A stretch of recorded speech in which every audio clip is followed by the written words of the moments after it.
Up next on the Young Escape podcast. But afterwards, I got a lot of heat from certain people, like promoters, guys, other artists. So, Q, what is your advice when somebody comes up to you and criticizes your mix in a mean way? I yelled back at them like, hey, like, you don't tell me what to do. Chaz, don't yell like, out loud in the mic. It was a good mix, man. And it's kind of escalated things, and we went to a fist fight for about 15 minutes. We had a 15-minute brawl. Yeah. But what is your advice on that? I mean, I can't think of a show in the last, since I've ever been mixing, where someone didn't have a comment, good or bad. What? Everyone has an opinion, and that's what I tell people. Everyone's entitled to their opinion. The only opinions that really hit home for me are the people that have hired me, i.e. David and management and our team, and anyone on our team, knows they're more than welcome to, hey, did you hear this? Or, right. Maybe we could do this or try that. I'm open to those things. When people are just rude, more often than not, my response is, hey, man, I'm sorry you feel that way. That's all I got for you. Bye. So you try to de-escalate the situation, basically. Yeah. All right, that makes sense, because those kind of people, they just, when they get my face, it really makes me mad. Welcome. Greetings from the future. Ladies and gentlemen, welcome to the Young Escape podcast. So make some noise for your host, Chaz Michaels. Thank you so much. How you doing, everybody? Welcome back to the Young Escape podcast. I am your host, Chaz, and today McKenna and I talked with Quinton Kelley, otherwise known as Q, about how we met on the road. Q also talked about what it's like on tour with David Crowder, and we also talked about the time I peed my pants in front of one of my rapping inspirations, and much, much more. So make sure you stick around for all that good stuff. But first, I want to give a quick thanks to our sponsors, Nike, Adidas, Google, Gatorade, and Oreos. Thank you so much for supporting the podcast and doing what you do. Now, sit back, relax, and enjoy the ride. All right, McKenna, are you ready to do this thing? I'm ready, Chaz. Let's do it. All right, so on today's podcast, we have one of our best friends, Quinton Kelley, in the Hey, house. yo. What's up? Yo. Round of applause. Okay, so we call him Q, but only his friends can call him that. But maybe you've seen Right, Q so, at some of our shows or your favorite festivals that you've been to, because he's a legendary front of house engineer and production manager. With David Crowder, previously with Jordan Felice, and so many more artists that you love. And Q has a reputation in our industry of being at the very best in live sound engineering and producing shows. And he also has a company called Live Your Sound, and it exists to guide a community of engineers, musicians, and artists to their highest sonic potential. And you can check that out from the link in the podcast description. We'll link all that below. And I know this is a long introduction, but I just got to say, Q has helped us so much with our live show, and me personally, from making sure I've got the right mics for live vocals to giving me performance tips that have gone just such a long way. And every time we get the chance to have him as our front of house engineer, I literally don't have to worry about a single thing when I'm on stage, because he's just that good. That's amazing. Q, how are you today? What's up? You guys are too kind. I'm great. Yeah, I'm happy to be hanging with you guys. It's a great day. Thanks for coming on the podcast. We really appreciate it. Absolutely. Well, we got to talk about, just to hop right into it, we got to talk about how we first met and the whole story about when we were talking until like 3 a.m. on the bus. I think that's like, it was a crazy way we met, really. I was there with you guys, right? We all met at the same time. We did.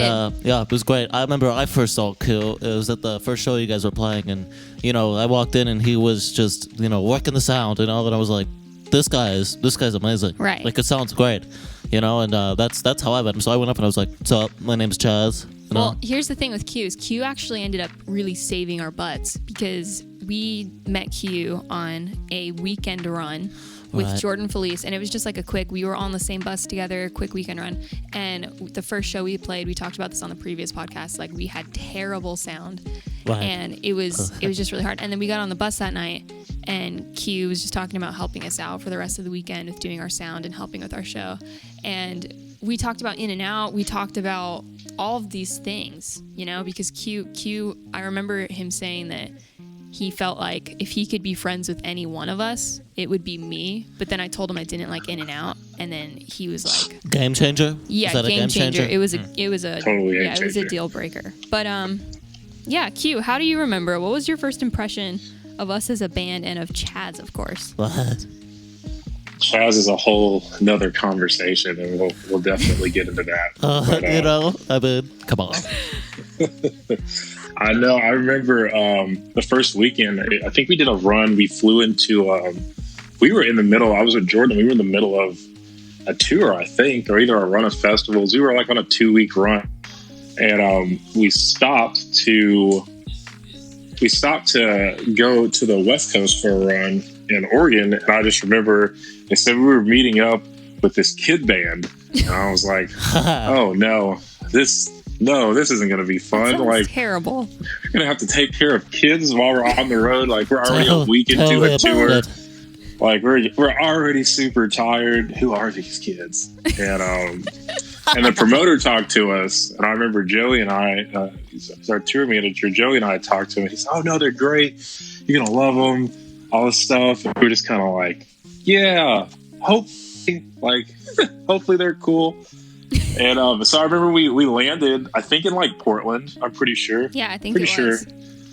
And you guys were on the bus that picked us up. Or no, you weren't on the bus. We got on the bus and we put our stuff down. We went to the venue. We met you guys at the venue. Right. And we were like, who? And so we didn't know like even the band name. We didn't know who you guys were at all. We just knew they were going to be like these like young teenagers on our bus. And so we saw you guys. We were like, is it them? Is it this other band? Who is it going to be? And finally they told us it was you guys. So we came and we watched the show. We were like, oh, okay. These guys are pretty good. Okay, well, maybe they're not the worst. Cool. They're not the worst. And then you realized we were the to worst. meet you guys. Yeah. And then I was like, oh, man, this isn't going to work. And we told the promoter we were going to do the show if you guys were going to be on a bus. And it was a whole thing. No, like, we had a great time. I remember, and you guys stayed up late because I never go to bed when I'm on the road. And we did talk about In and Out and how you don't like it, and how I just don't understand how someone can not like In and Out. I hate it. You disgust me. I hate it. You disgust me.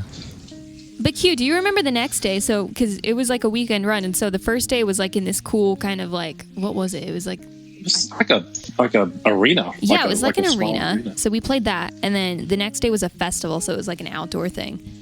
And I remember, I don't know if we were playing that day. I think that we might have had the day off, but you guys still were. But we were hanging, and we go into catering, and you introduced Chaz and Luke, like love Andy Mineo. That's right. Yes. And I remember you knew Andy, and so you were like, "Hey, I can hook you up. Like, let me introduce you to Chaz." I do remember that. And Luke and Chaz, you got so nervous. Yeah, bro. I peed my pants. That you peed your pants, in front of Andy. I don't know if Q knows this, but Q, I am an aspiring rapper. I'm sure I've sent you some of my demos at around 3 o'clock in the morning. That's usually when I send my demos out to people. Yeah.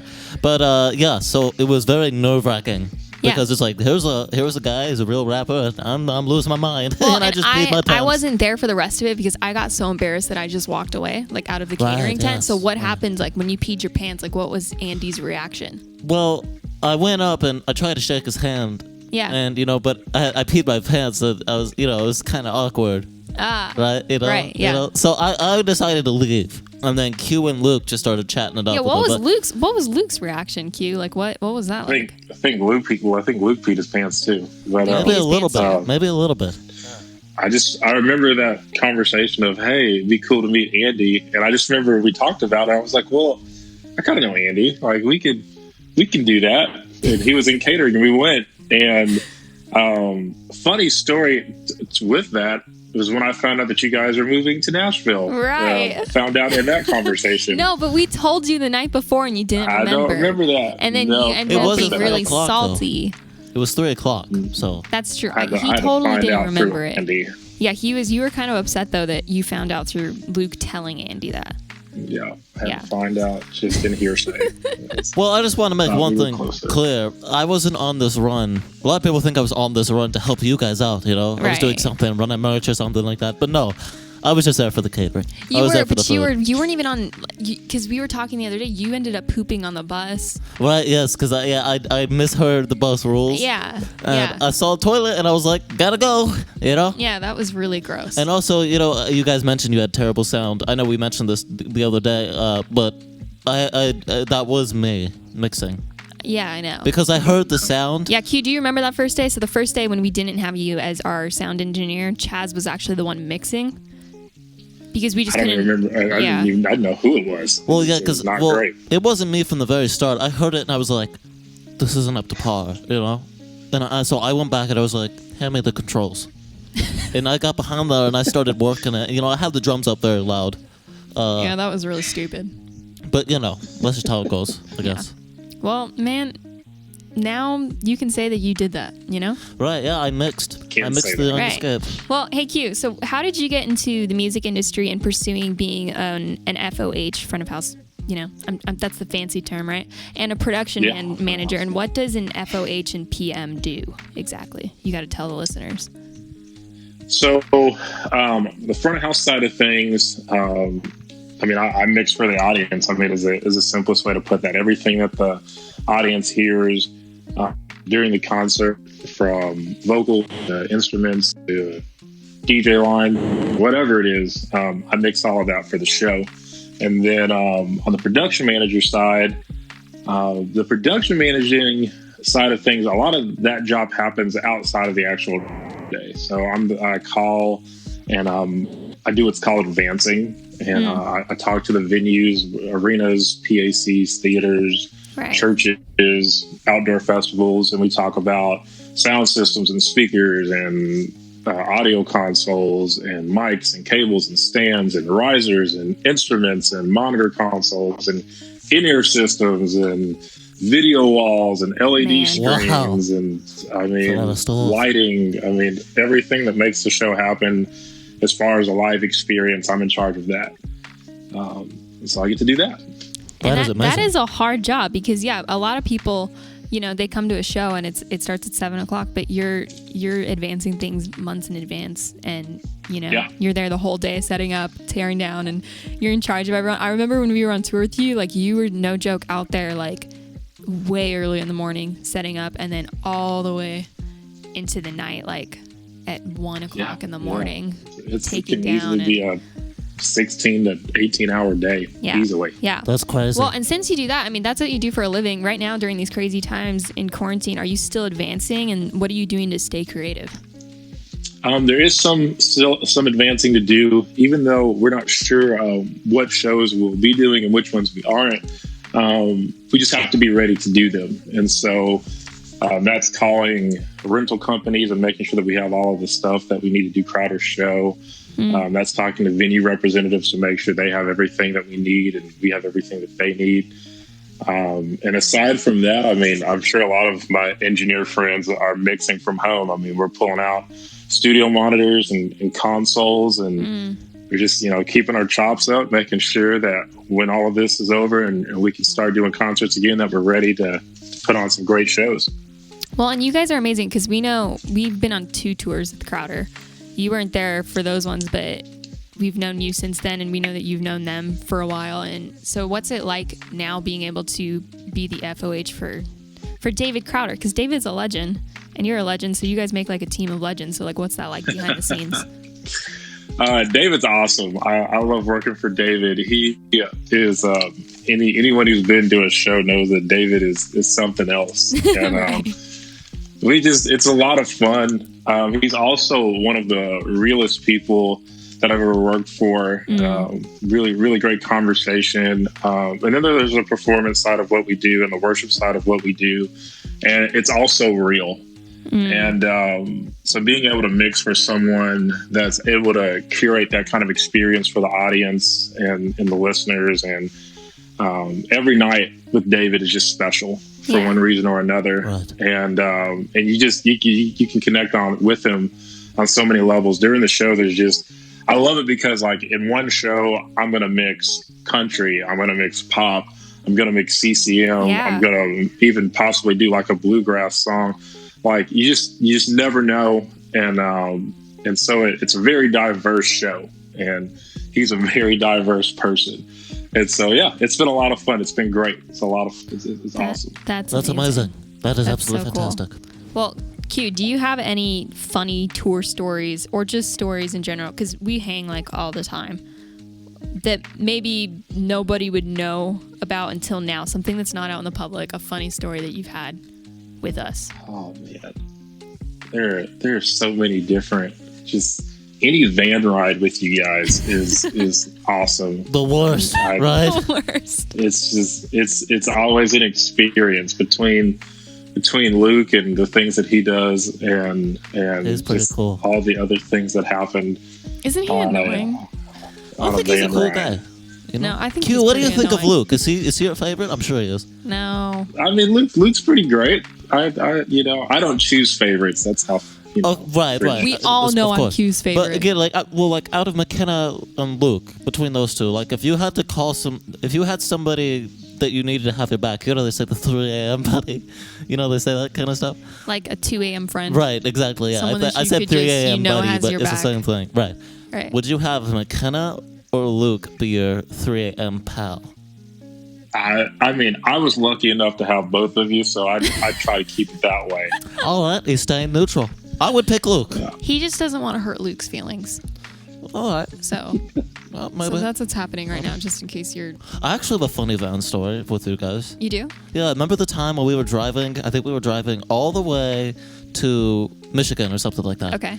So we were driving a long way. We were about 5 hours in. And I remember we made a hard break, right? Right. Kelly, your dad was driving. He made a hard break. And it threw me off so bad because I was already car sick. Oh, I remember this. And it threw me off so bad, I just threw up all over the windshield. Dude, you throw up gross. all the time. We just had we just had Marty from Social Club Misfits on the podcast, Right. and Luke actually, he was there when all this happened. But Chaz met Marty Yep. basically Mid by roller coaster. throwing up on him Yeah, on a roller we were on a coaster. roller coaster and I threw up on him like multiple times. Oh Yeah. no! Yeah, so that was pretty crazy. Yeah, But so yeah, I mean, it was a whole you- situation. We You could must just have like a really sensitive stomach. Right, yeah. Yeah. No, that was like a terrible day. I think you ruined the entire trip. Wow, all right. Well, let's not even talk. Enough about me. Okay, Enough about me. all Let's right, move on. All right, cute. So we have a lot of young creatives listening right now, and if you have any, like, what's some encouragement that you would give them as they're trying to pursue a music career, or to those trying to pursue a similar path as you with sound engineering and production managing? For me, I think I would say, I mean, I know there are a lot of people that want to do things in music, and it might be audio, it might be production, lighting, stage managing, any of that. It might be an artist track, or you might even be a musician. I think that right now, especially in the last several years and maybe ever, I think there's a lot of talent out there that people just aren't aware of. And I know that there are times where the industry seems super saturated and that people feel like what they have to offer isn't enough. And so to the creatives, I would just say you won't know what you have until you put it out there. And even if it's not the best thing in the world, the best way to get better is to put it out there and curate your gift with others that want the same things. The only way that I've gotten to where I am is by my first arena mix was with a band named Stars Go Dim. And Chris Cleveland does that, and he's a really cool dude. And I remember my first mix out there, oh my gosh, it was not great. And I had never mixed in front of that many people. It was not. There's a recording somewhere. It was not great. You could hear things. I don't know if you wanted to hear those things, but you could hear things. And the only way that I got better was through other engineers coming and hanging out with me. And one of the guys that's been really instrumental in that over the years is Ralph Rivera. You guys have met Ralph. I love He's Ralph. for King Countries. Yeah. He's amazing. And Ralph would hang out with me in front of house and, hey, turn this up, EQ this way, maybe try this, maybe try this. Don't be afraid to go after, don't be afraid to turn it up. Don't be afraid to emphasize things. Don't be afraid, just go for it. And And so that's what I would say. Don't be afraid. Just go for it. And if you crash, you get up, you rebuild, and you keep trying.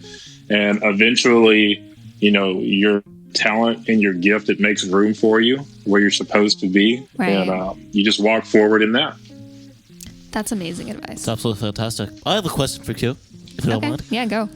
So Q, I am an aspiring rapper, and I go on the road and I do my rap shows and everything like that. And at my level, I can afford an amazing sound engineer like you, to mix my live sound.